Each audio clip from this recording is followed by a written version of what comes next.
यहां पर अपने फ्रेज इस्तेमाल किया है, wing commander Prafull Bakshi, smell the coffee की बात हिमांशु भट्ट जी कर रहे हैं। मैं इसको दूसरी तरह से, क्योंकि आप बोल्ड और ब्लंट जवाब दे सकते हैं क्योंकि आप फोर्सेस से रहे हैं, तो जो पाकिस्तान अपने डिप्लोमेट्स के जरिए बयान सामने लगवा रहा है, क्या भारत को अब आदर्श फॉलो करने की जरूरत है? क्या भारत अब भी उसी आदर्शवाद के पीछे चलता रहे? टिट फॉर टैट करने की जरूरत नहीं आ गई है? अगर वो सुलगाने की कोशिश कर रहे हैं बयानों से पंजाब और जम्मू कश्मीर को, तो बलूचिस्तान खाली नहीं है। भारत क्यों नहीं आगे बढ़ता? देखिए राजीव साहब, ये जो आपके मुंह से शब्द निकले हैं ये बड़े अहम हैं, पर क्वेश्चन ये है कि हम ये क्यों कह रहे हैं कि क्या वक्त आ नहीं गया है? मैं तो इंक्वायरी करूंगा कि पहले क्यों नहीं किया हमने पहले कर लेना चाहिए था। चाणक्य नीति यही कहती है, हमारे भारत के पक्ष में थी ये बात, और देश के हित के लिए जो की जाती है वो करेक्ट होती है। हमको बलूचिस्तान का तो मुद्दा 40 साल पहले कर देना चाहिए था। हम वेट किसकी कर रहे थे?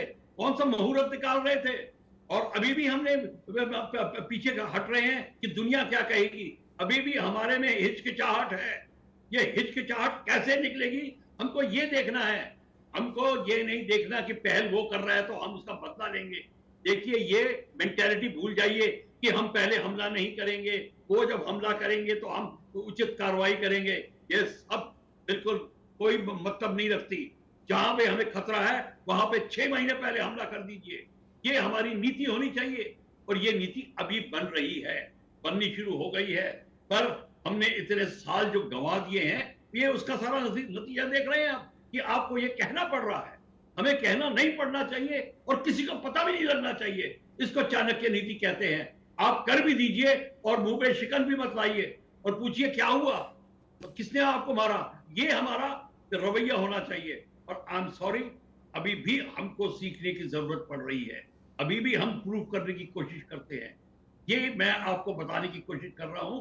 इसका फायदा पाकिस्तान उठा रहा है, कभी करतारपुर और कभी कश्मीर, ये उनको मिला रहा है। पर क्यों, वजह क्या है? डर किसका है विंग कमांडर बख्शी? वो मेंटेलिटी क्या है जो भारत को सब करने से रोक रही है? बताता हूं, जिस कंट्री की फौज कमजोर होती है, उस कंट्री की फॉरेन पॉलिसी कमजोर होती है।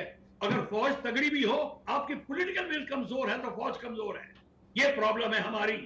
हम दुनिया क्या कहेगी, लोग क्या कहेंगे। 62 में आपने एयरफोर्स नहीं लगाई, कारगिल में भी एयरफोर्स लगाने के हिचकिचा रहे थे। ये हिचकिचाहट जब तक नहीं जाएगी, वो ये तब होती है जब आपकी मस्कुलर पावर कम होती है।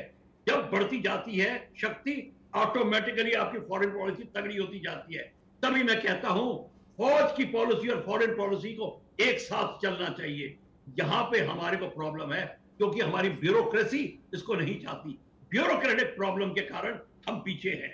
अब इसको कैसे ओवरकम करें, इस पे आप एक दिन चर्चा करिए। चर्चा करने का ये विषय होना चाहिए। एकदम इस पर चर्चा होगी, क्योंकि ये सवाल अगर आज मुझे समझ में आ रहे हैं, अगर आज मैं जो इन चीजों को डीपली नहीं समझता, आप लोग समझते हैं, उनको तो कब से समझ में आ रहे होंगे। इन सवालों की जरूरत महसूस हो रही होगी, इनके जवाब मिले।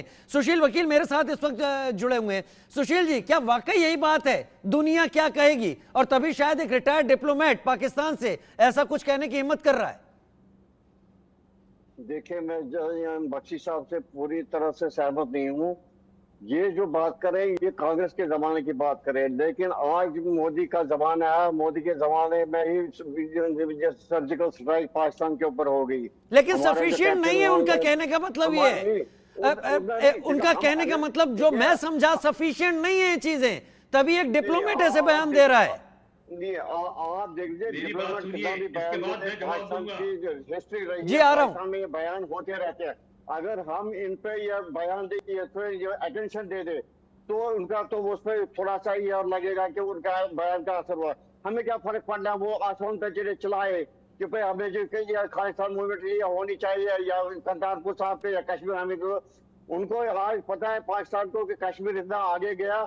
जो कल तक पत्थर उठाते थे, जो बंदूक उठाते थे, परसों उन्होंने बड़े खुशी से वोट दे दिया। पहली बार कश्मीर की हिस्ट्री में हो, चाहे 17 साल से पहली बार हो गया कि एक ही पत्थर नहीं चला इलेक्शन पे, या कोई वारदात नहीं हुआ। ये हिंदुस्तान बदला हुआ। जस्टिस ट्रुडेau ने जो हैप्पी किया वहां से किया, कनाडा से। भारत ने उसके ऊपर सैंक्शन लिए। ठीक है सर, ठीक है, मैं एक काउंटर ले लूं बख्शी जी का कि मुझे ब्रेक पर जाना है। बख्शी जी जल्दी अपना काउंटर दीजिए। मैं ये बात कह रहा था, ये नहीं मैं कह रहा कि चेंज नहीं आना शुरू हुआ है। मैंने क्लियरली कह दिया है कि जब से ये गवर्नमेंट चेंज हुई है चेंज आना शुरू हो गया है, पर ब्यूरोक्रेसी चेंज नहीं आने देगी। सुशील साहब को ये पता होना चाहिए। और तभी तो कश्मीर में नहीं पर चेंज होने के दे रही, तभी तो कश्मीरी पंडितों का ये हालत हुई। देखिए मेरे को बात करने दीजिए। चलिए ठीक है, ठीक है, ठीक है, मैसेज दोनों का क्लियर है, मैसेज दोनों का क्लियर है। विंग कमांडर बख्शी का साफ कहना है कि अगर सारी चीजें हो रही हैं, ब्यूरोक्रेसी जो टांग अड़ा रही है वो अब भी जारी है, शायद उसे रोके जाने की जरूरत है। सुशील वकील जी, हिमांशु भट्ट जी, ये कह रहा हूं कि प्रेजेंट गवर्नमेंट कर रही है, इसको भी अड़चने आ रही ठीक है। सुशील वकील जी, हिमांशु भट्ट जी, बहुत शुक्रिया आप दोनों हमारे साथ जुड़े इस चर्चा में, आपने अपना पॉइंट ऑफ व्यू यहां पर रखा। एक छोटे से ब्रेक की तरफ फिलहाल आगे बढ़ रहे हैं, जल्द हाजिर होते हैं।